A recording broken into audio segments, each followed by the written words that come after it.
So these are just some reminders after watching me do the activities with my freshmen of some things that you want to keep in mind. The first thing that I want to mention that there's a complete description of the activities in the playbook under number 1. So if you need to read over it, just keep that in mind that it's in here. You can find it in your link through handbook. If you don't have a link through handbook, you can come get one from me. So a couple of reminders about code breakers. That was our first activity. You'll notice that Fridays there's always 2 activities. The first one's more of like a thinking, a little less active, and then the second one's a little bit more physical. And that's because, you know, the very first moments of the class, you don't want to ask them to do something. You have to get comfortable, start moving around, and then do something that's a little bit more out there, a little bit more difficult, a little more challenging in terms of working with each other. So code breakers, a couple of things to remember that are really important. You want to make sure that the link leader goes first and that you explain what the code master is by being the code master. So if I'm the code master, this is my first code. It really helps if you go outside. I was inside, and that's not really the best way to do it. Go outside and have them sit in a semicircle or just in a line. That way they can all see each other and they can pick one another to come up. So think about how you have them sitting, plenty of space, and be the code master first. Celebrate success. You'll notice that the first person, the first freshman to be a code master was the person who was able to get my code. First thing, when that code is done, you want to do an easy code. So when you're first explaining it to them, make sure that the code is one that's really obvious. That way they're not sitting there and going like, what? I don't get it. They should be like, oh, I get it. A code master, the code, boy, girl, girl. So make sure it's an easy code. I gave you some examples of those codes on your link sheet. Celebrate success. So when that person does guess, just kind of like, hey, great job. Like everybody else celebrate success, clap for them. Hey, all of you, please sit down. We're going to make our next code. So just make sure that you try to celebrate success more. I didn't do a great job in my video of that. So peak of fun, how long do you play this for? You just want to see how long it goes for. If they're having a lot of fun with it, you know, give it a little while to warm up and remind them that they can be more creative. It doesn't have to be a physical code with their bodies. It can be something that you know, like all those people's names start with an A.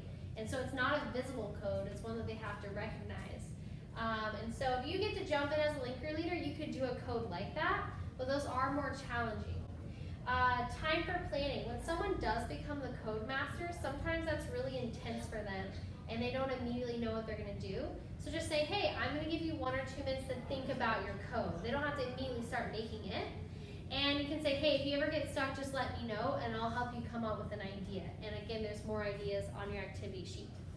So once you're done with that, there isn't a lot of debrief. You could talk about how sometimes we see patterns, but there's not really a whole lot of debrief. You're going to say, hey, great work on this.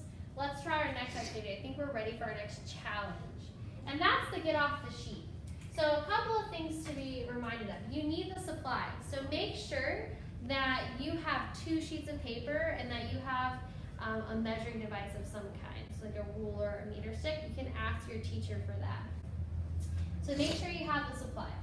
Another thing is making it really clear that they need to step on to the piece of paper together and agree to step off together. So you might have noticed that some of my folks started kind of falling off. You don't have to make a big deal out of that. Just make sure like, hey, make sure you get your feet back on. You can be positive about it, but you really want to hold them accountable for staying on the paper if you can. And by telling them you're stepping on together, stepping off together, that you're a team, that you're doing this together, before they start doing the activity, they'll have a better chance of following those rules. So after the first round, we saw a little bit of a debrief.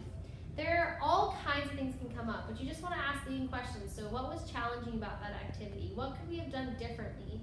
And then try to pull things out that are related to life. So one of them mentioned that was uncomfortable for them. I'm like, yeah, that's so true. Like, how often do we come into contact with other people? And that can be really awkward sometimes. But when we get to know people better, it's less awkward. What I really wanted to steer towards was school. And so I asked another question about, okay, what else was challenging? Did we communicate with each other? And they'll always go fast in the first round. So that's the main piece of the debrief, is how fast they went. And say, hey, was part of the competition how fastly you did it? And they'll say, oh no, like, okay, like, why do you think you went so fast? And then you can talk about how people just jump into things at school and rush when really they don't need to. They need to plan, they need to get help from other people. So that's kind of where you want the debrief to go. And then you say, you know what, that was a great conversation. Let's have a second chance, because we always have second chances in school. Here's a second chance for us. So then you're gonna have them do it again. And this one is gonna be the one that you use for the competition based off size with the other Lean Crew group if you have one in your class. So again, watch the video maybe one more time, read over the activity sheet, and I think they'll be ready to go. Good luck, Lean Crew leaders.